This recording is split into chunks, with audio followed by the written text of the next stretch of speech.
Wendy.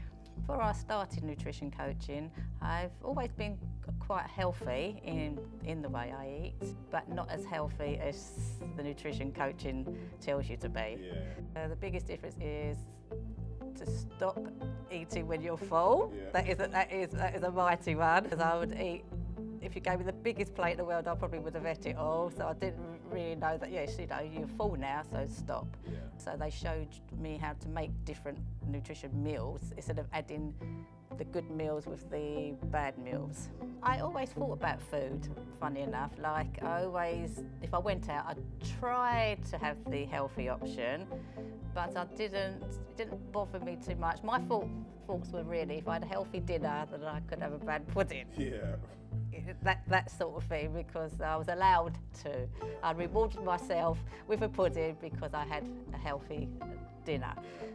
Through the nutrition coaching, it's the rewards. They say your brain's telling you can have a reward, but really the reward should have been a melon or something like it. Change the way you think about food. That's been the biggest shift, because I would, like, if I worked really hard one day, the reward when I got home would be like a chocolate bar. The reward, I always thought I should be able to reward myself, where I can still reward myself, but it's not with anything like a chocolate bar or crisp. It will be like some grapes. But it's good, and also I'm more happy with myself once I've eaten, say, them grapes than I would have been if I ate that chocolate. When did you decide to enroll in the program, or what made you decide to enroll in the program? It was about 6 months ago, and Obi, my trainer, mentioned about the program, nutrition program, and things like that really excite me anyway, because I do like change. I know that there's something better out there that I'm doing at the moment, so that I was really happy with that, and it has changed me as it goes. And I think also it was the writing your own manual. It's not just reading or listening to the lady speaking every morning. It's actually you write your own bits down as well, so it gives you something to carry on and look at what you're writing, and it helps you as well. I always like something new. I like to look into it and see if it can change me, because so far the way I've been eating, even though to me I've been eating good, it hasn't changed. I mean, I stayed the same weight for 2 or 3 years and I haven't dropped, so it doesn't matter what I've been doing, but I've actually dropped about 6 pounds since doing this nutrition coaching. Yeah. And I've toned as well, so it has really helped me. I wanted to have more shape to my body. My body's always been the same, doesn't matter what I've done, you know, any sports I've done, the way I've eaten, the way I've done any sports at all, I've always stayed the same sort of shape really. So I wanted to, if the nutrition would help me lose the weight, and then with the training on top, it helped me tone, and I have actually been going to shape than I've never done before. Yeah. And I've always been doing exercises, but it's the first time I've actually begun to find and I've seen a shape in me.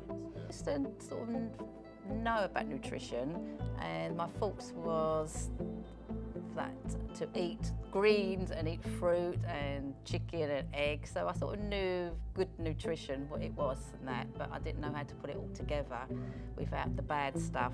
Before it would have had the good, like the veg and say the chicken, but it would also be with a lot of mash. But to me, I still had the nutrition on my plate, but now I've learned that you don't need, you know, you can have chickpeas, you can, you know, eat sweet potatoes, you can have the good stuff, because it has made a big difference the way I've looked at food. I used to reward myself with food, and now I don't need to. So I know that I don't need that glass of wine or that, you know, as I said before, the bar of chocolate and that. So it has taught me a great deal of not being over greedy. Previous solutions didn't work because I was just overeating. So nutrition coaching has taught me that once I'm full, 80% full they tell me, I don't have to eat anymore. So that has stopped me from overeating. So I know now not to, like, as soon as I do feel full now, I can say that I don't want any more, and I can sort of push the plate away, where before I would have finished it and probably ate more. It surprised me because it was there every morning anyway when I got up. It was like they're looking at me, ready for me to get going on it, which made me smile every morning, because like on the way to work I'll be reading it on the bus and going through it all. So it was like it's become part of my family. Yeah. It did. And I knew they were by my side every day. So, and I knew if I was going to go wrong, I just could read it again, you know, say no. They sort of were there to support me. So how many times did you read it a day? About 3. 3 times a day? Yeah, because it wasn't like till the end, because I'm going to work, it wasn't till the end that I sort of wrote in the manual that you wrote in and put your own ideas down and everything. So yes, they gave me some recipes which I liked because I'm not a very good cook, and so I, instead of me like just throwing it all in a pan, they sort of showed me how to cook. I liked the fact that they let you off for days as well, and they didn't pressure you, so they sort of said to you, look, and there isn't no bad foods, so don't sort of like beat yourself up if you do eat something bad, because it's not a bad food, but how do you feel after you've eaten that food? So I benefited from them saying things like that, because you do think afterwards, I wish I never ate that food, and so then you get back on track because of that. So yeah, that benefited me quite a bit. They even said themselves they'd done things, you know, they were wrong. They took the wrong turning sometimes and things like that. So it didn't make me feel like bad about myself. That I'm being judged, yes. My daughter decided that she wanted to become healthy with me, so I actually cooked her some food and every evening, so in the next day it was there for her. So that's all helped me, because I knew I was cooking for her as well. My friends never pushed me really. Like if I went out and had the meal or anything, they wouldn't keep going, now go and have another drink, or go and have something, doesn't matter. They were quite okay, but then I was strong enough anyway to make my own mind up while I was there and say, no, I'm not having this other drink, or I'm not going to having that pudding. So everybody was either supported me, or they didn't really pressure me into eating anything bad. So I've been okay. How would you have reacted if they did try to pressure you into it? How do you think you would have fared with that? I would have kept strong. I think I would have kept. No, I probably would have been teased a lot, especially over the alcohol bit.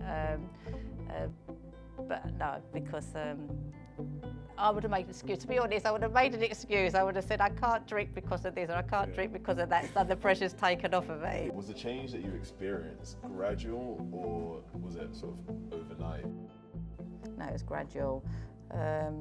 Especially the body, the change in the body was really gradual, but it was nice. It was surprising, because I didn't actually see it coming, you know, and I knew I was losing the weight because on the scales and that, so I knew the weight was coming off, but I didn't realise the change in my body was actually happening. And then like one day I was looking, I was thinking, oh, and then someone would say something like, oh, you've got like a different shape in your arms, or which I've never had, which I've always wanted.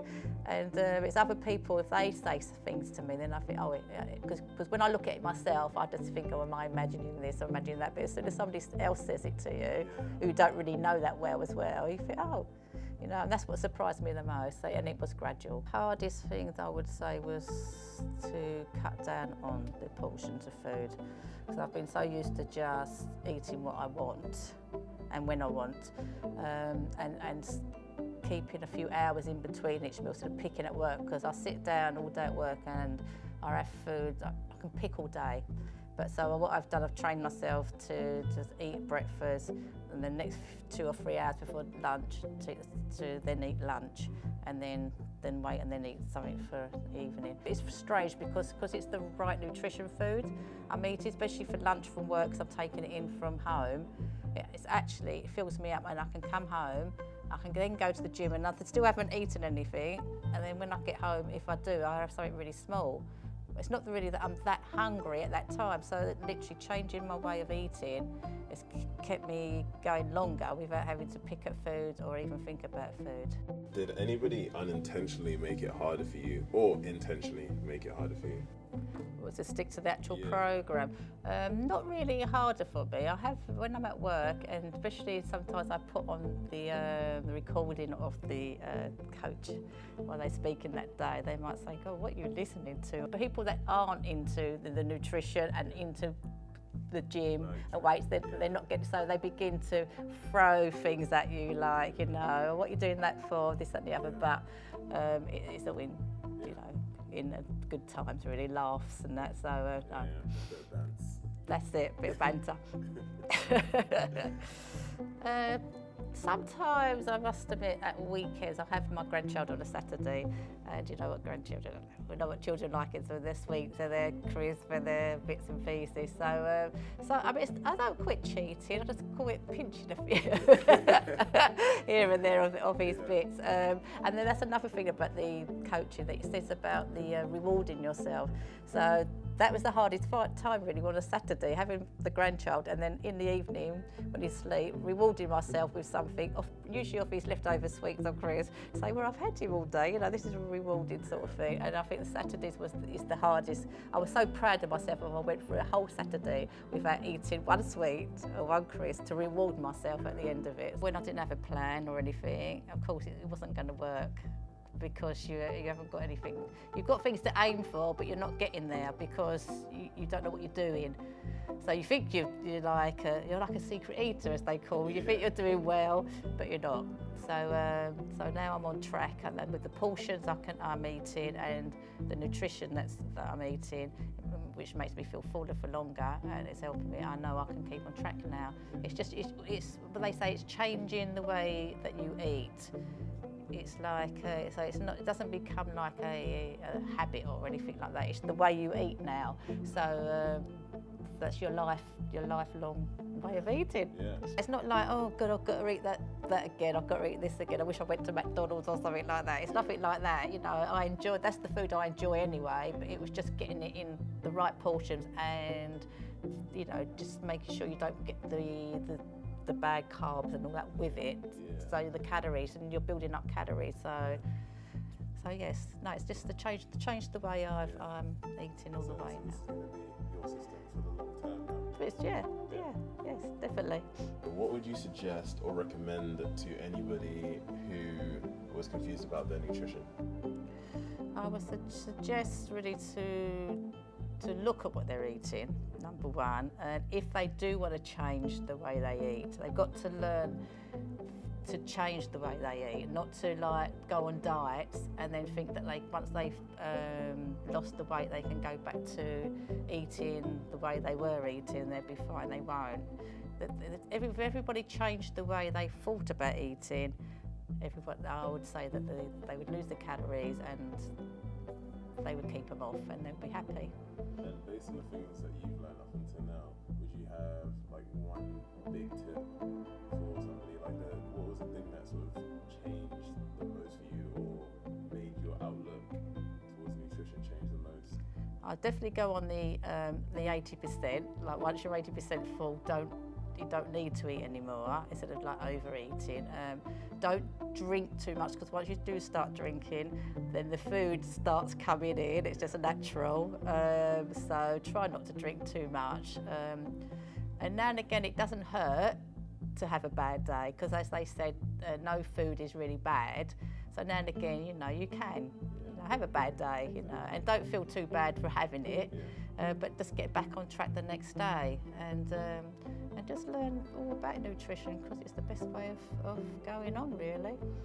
Thank you for watching today's video. If you're interested in fitness, as I assume you are, then you're going to want to try and maintain your fitness while you're on holiday. So if that's the case, you want to check out our 20-minute travel video on equipment, and we've also got another travel video based around a 20-minute circuit, which is great for fat loss, power, and muscle building.